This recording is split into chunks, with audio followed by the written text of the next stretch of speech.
fans are rolling. I'm not cutting the fans off. Nothing. It's hot in here. It's 118 outside. It was 118 outside. At about 4:30. It's about 5:45 now. I've already done my mounted rake squats. And I've got my SS yoke bar set up here.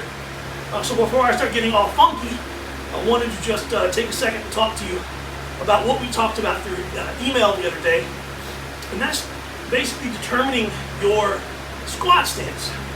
So this is going to be a heck of a video. I'm all over the place. But let me see.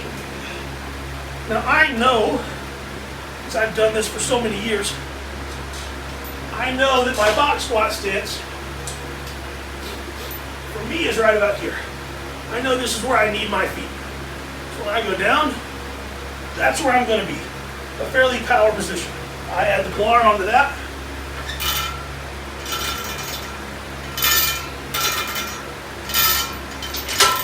I know that's my position.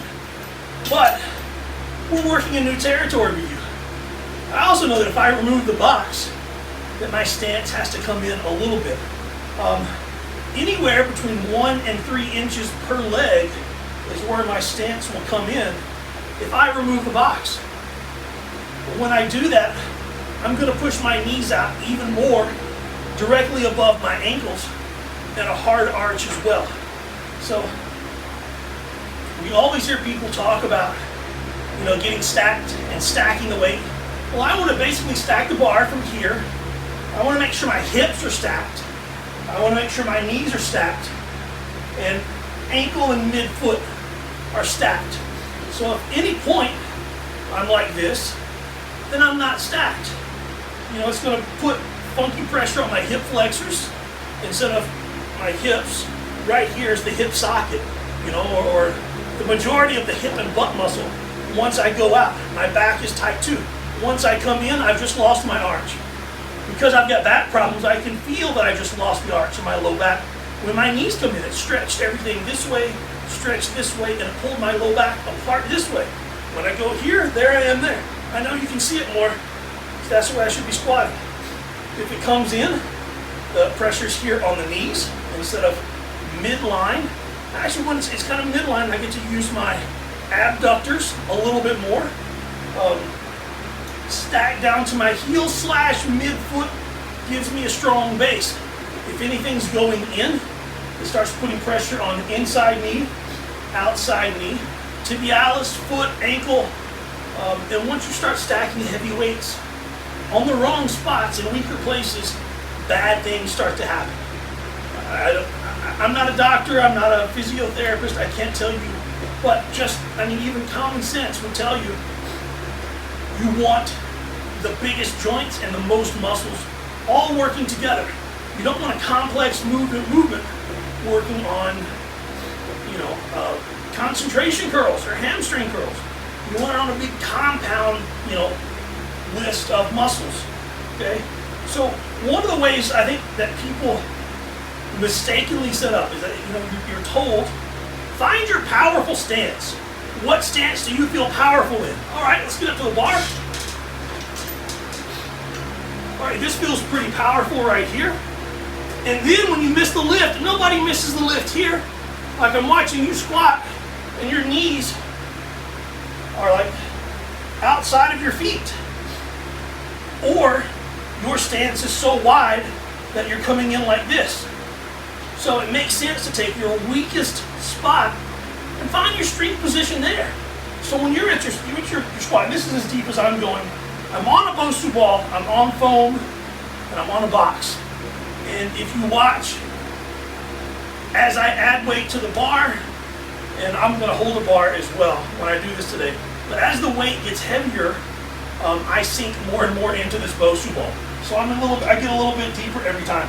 I am well aware that this is above parallel, but I'm not a power lifter. I'm not competing in powerlifting anytime soon, and I've never had an issue with any of my clients training to say this depth, raw or geared, and then having issues getting white lights and meat. Never, absolutely ever. But we have to do it properly, okay? So when you're here, Go down to your box to the height that you're working at today. Not your goal height, where you're at today. You know, if your goal height is butt to the floor and you start taking a super wide stance, you're going to do nothing but destroy your joints because you're not ready to be there yet. So if today my goal height is here, I'm going to go out and I'm going to mess around until right now I've got my feet driven to the floor and pushing out. Now you need carpet or some kind of rubber mat that you don't slide on at all. You don't need to be barefoot. Weightlifting shoes will slide. Chucks that are clean, you can wipe them off with a slight wet towel before you come up here. A tacky towel, some spray tack.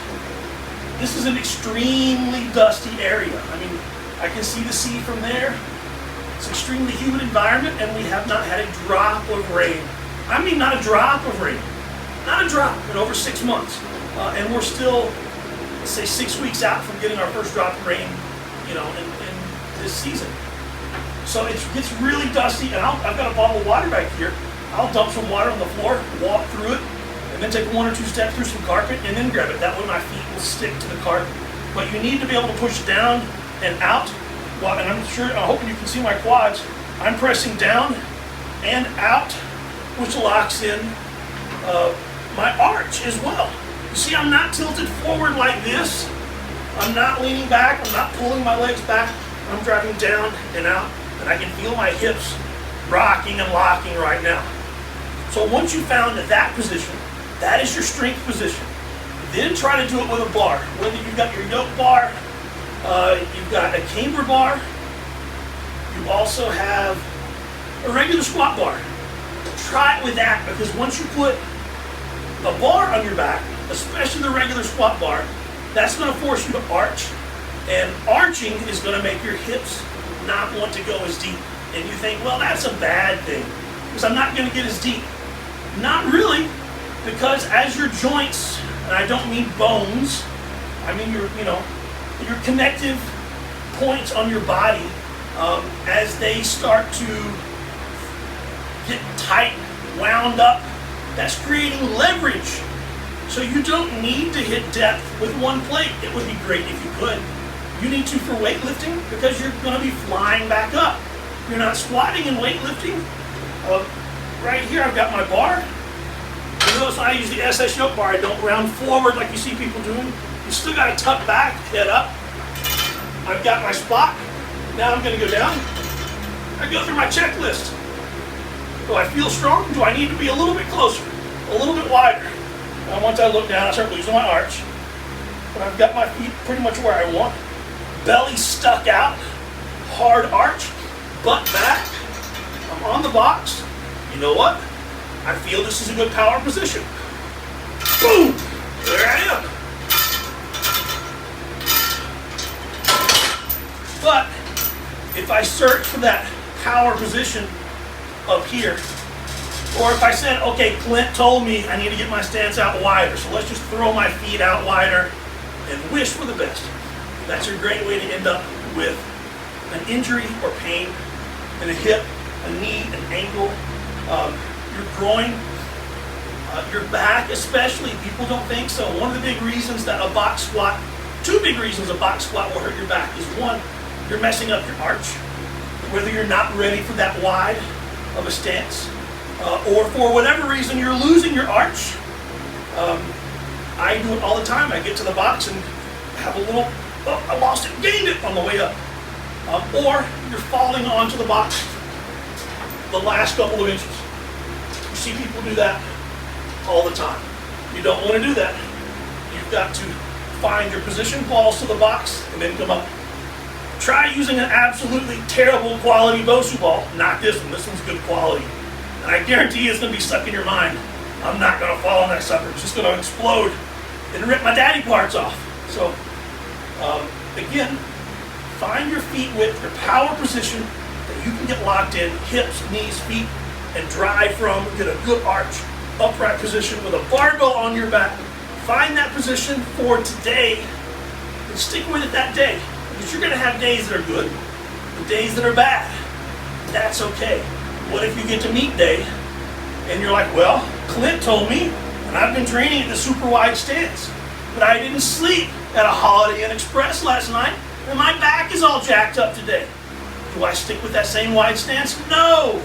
You find your stance for today, and you stick with it. And if your stances are varying greatly, well, that might just be while during this time I've got you a bunch of different squat and deadlift variations. We're making everything strong, brother. Anyway, I hope this helps. Talk to you soon.